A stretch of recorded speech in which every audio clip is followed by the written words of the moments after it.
ሰላም ጋይስ እንደምን አላችሁ? አሁን እንግዲህ ከ30 በላይ ሰዎች አሉ። ምን እንደምናገር አላውቅም እውነት ለመናገር 5 ዓመት በፊት አስታውሳለሁ ካናዳ ያለው ገንዘብ የለም፣ ታዋቂነት የለም፣ ህልም ብቻ ነበረኝ። ይህ ህልም ደግሞ ሙሉ ህልም አይደለም፣ ጭምጭምታ ትንሽ ብልጭ እያለ የሚታየኝ ህልም ነበረ።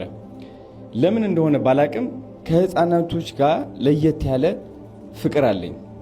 ለነሱ መድረስ እፈልጋለሁ እና አንድ ቀን ግድግዳዬ ላይ እንግዲህ ቀለሙ ተበላሽቷል፣ ሰው መጻፍ እችላለሁ፣ ያን ያህል ውበት የለውም፣ ሰው ላበላሸው ብዬ ህልሜን ልጻፍ አልኩኝ። ምን ብዬ ጻፍኩኝ? አዶናይ በጣም ታዋቂ ይሆናል። ያው ታዋቂ መሆን ፈልግ ነበረ። አዶናይ በጣም ሀብታም ይሆናል የሚል አለ። አዶናይ ቆንጆ ይሆናል የሚል አለ። ከዛ ደግሞ አዶናይ 25000 ህፃናቶች ያግዛል የሚልም አለ ከነዚህ ውስጥ እና አንድ ቀን አስታውሳለሁ ከዚህ ሁሉ ስኬት በኋላ ታዋቂነቱ መጣ፣ ቁንጅናው መጣ፣ ይታባት በገንዘብ የምትሉ ወደ ምን ምፈልግበት ደረጃ ደረስኩኝ። አዲስ አበባ ነው ያለሁት። ከማናጀሬ ጋር ቁጭ ብለናል። 2 ስልክ ተደወለልን። አንዱ ከኢትዮ ኢስታንቡል ሆስፒታል ነው የተደወለው። አንዱ ደግሞ የሆነ የቤቲንግ ካምፓኒ መሰለኝ which is የቤቲንግ ካምፓኒ ስፖንሰር እንድንሆናቸው ጠየቁን። ሁለቱም ሲደወሉ ባንዱ ላይ በዛኛው ኦፈር የተደረገው ብር በጣም ትልቅ ብር ነው። ከዛ ቁጭ እያሰብኩት ኦኬ ኢምፓክቱ ምንድነው ለወጣቶች እና ከዛ ደግሞ የሆስፒታሉ አንዶልም አየዋት። የዛኔ ስለ ገንዘብ አላወራንም፣ ስለምንም መጥቼ አይዋለሁ ና ጎብኘው ነው የተባልኩት እና ኦኬ ይህንን ስፖንሰር ከማድረግ ለምን ወደ ሆስፒታሉ አልሄድምና ለምን አላይም ጀስት ለማየት ነው አላማ። አላወቅኩኝ የሆስፒታሉ እና ወደ ሆስፒታሉ ገባው።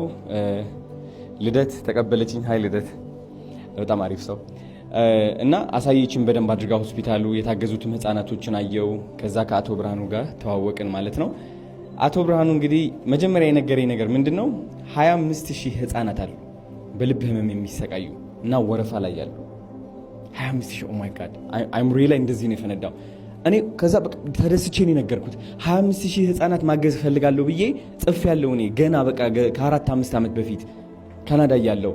ስለዚህ ይህ እድል በእግዚአብሔር የመጣ እድል ነው። አሁን የሚሰማኝ እኔ ለዚህ እድል እንደተፈጠርኩኝ ነው፣ እንደተመረጥኩኝ ነው።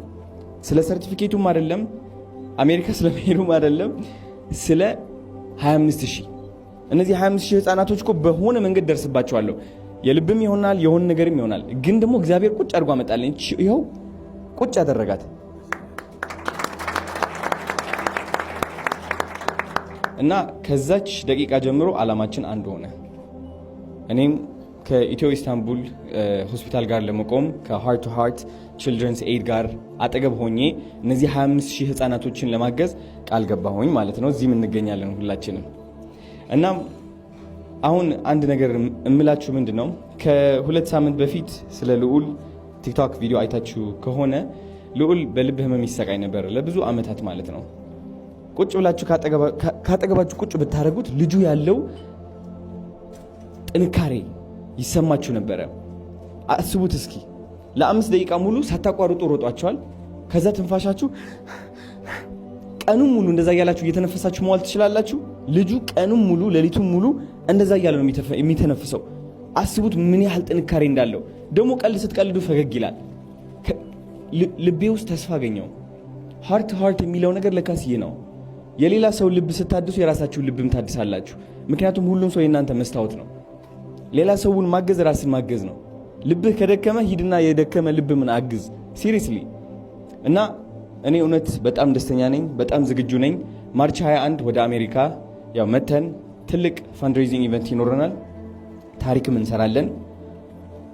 ማርያም ነች ሁሌ ማርያም ደግሞ ትልቅ ተአምር ያጋጥመኛል ህይወቴ ውስጥ እና ትልቅ ታሪክ እንደምንሰራም እርግጠኛ ነኝ። እነዚህ 25000 ልጆችም በእርግጠኝነት እንደርስባቸዋለን።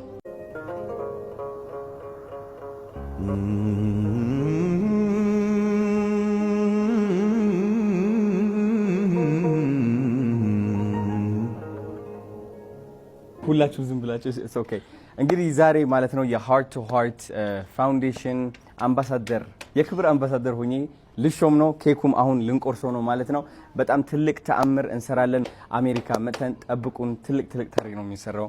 አቶ ብርሃኑ የምትናገረው ነገር ካለ እስኪ አሳልፍ። አመሰግናለሁ አዶናይ በወጣቱ ዘንድ በጣም ተወዳጅና ተጽዕኖ ፈጣሪ በሶሻል ሚዲያ ተጽዕኖ ፈጣሪ የሆንክ ልጅ ነህ። በኢትዮጵያ ደግሞ ያንተንም አላማ የሚደግፍ ከ25000 ህጻናት በላይ በልብ ህመም ይሰቃያሉ። እነኚህን ህጻናቶች ለመደገፍና ለማከም ወደ አሜሪካን ተጉዘን በአሜሪካን የሚገኙ ወንድሞቻችንን ኢትዮጵያውያን ሆነ የውጭ ዜጎችን በማስተባበር ለ100 ህጻናት ልጆች ለማሳከም ታርጌት ያደረገ ጉዞ ነው የምናደርገው። በዚህ ደግሞ ትልቅ ተጽዕኖ እንደምትፈጥር አምናለሁ። እግዚአብሔር የዛን ጊዜ ያሳየን። ከማርች 13 ይጀምራል ካምፔኑ፣ ከዛ እስከ 21 ይዘጋል ማለት ነው። ተዘጋጁ፣ እንመጣለን። let's go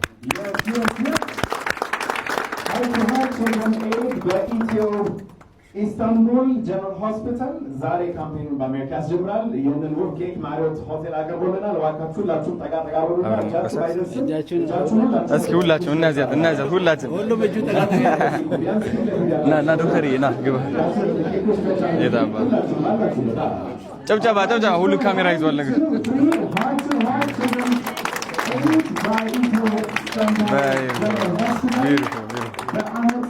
ህጻናትን ልብ ቀዶ ጥገና ለማድረግ ዛሬ በአሜሪካ ለሚጀምረው ካምፔን ከአዶናይ ጋር ተጀምሯል። እንኳን ደስ ያላችሁ። ሞቅ ያለ ጭብጨባ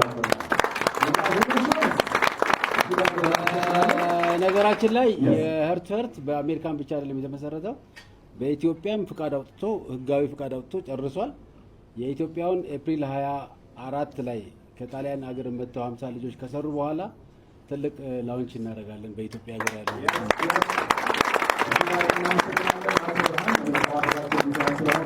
ሐኪሞቻችን እንደዚህ ከልብ በሆነ መልኩ መልእክትም ስላስተላለፋችሁ ክቡር ዶክተር ሳሙኤልም እንደዚሁ 20 ሚሊዮን መነሻ ብር ስለሰጡን ለፋውንዴሽኑ የህንፃ ግንባታ በጣም እናመሰግናለን። አሁን ሁላችንም ወደ ግብዣ ስነስርዓት እንሄዳለን። መንገዱን ነጻ ታደርጉና ሁሉንም ወደ ታላችሁ። ለብዙዎቻችን ምሳሌና አርአያ መሆን የቻለው ድንቅ ወጣት ቲክቶከርና እንዲሁም አነቃቂ አዶናይ ማለት ነው። በዚህ ሰዓት እንግዲህ ኢትዮጵያ ለቆ ወደ ውጭ መሄድ እንደሚፈልግ ተናግሯል።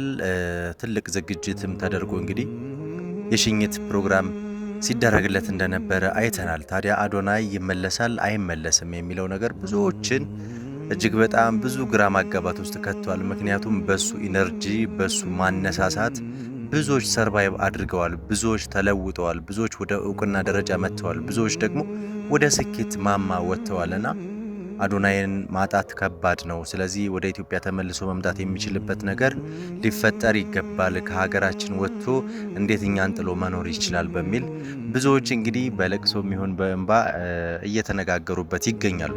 እናንተስ አዶናይ ምን ማለት ነው ለእናንተ? አዶናይ ምን አይነት አስተዋጽኦ አበርክቷል በህይወታችሁ? ምክንያቱም የሱ ኢነርጂ የሱ ጉልበት ለብዙዎቻችን መጋባትን ፈጥሯል፣ ለብዙዎቻችን እንዲጋባብን ሆኗልና በእናንተ ህይወት ውስጥ አዶናይ፣ በእናንተ መንገድ ውስጥ አዶናይ፣ በእናንተ ድልድይ ውስጥ አዶናይ፣ በእናንተ ስኬት ውስጥ አዶናይ ምን አይነት ያጫረባችሁ ሀሳብ አለ? ምን አይነት የገፈተራችሁ ፑሽ ያደረገባችሁ ነገር አለ? ሁላችሁም እስኪ ኮሜንት ላይ ያስቀምጡልን። ይሄንን ሚዲያ ደግሞ ሁላችሁም የዜና ምንጭና የመዝናኛ አውታራችሁ ስለሆነ ሰብስክራይብ እያደረጋችሁ ወዳጅ ሆኑን፣ ቤተሰብ ሆኑን። ሰላም በያላችሁበት ለእናንተ ይሁን እያልን በዚሁ እንሰናበታለን። በሌላ መረጃ ብቅ እንላለን። መልካም ቆይታ።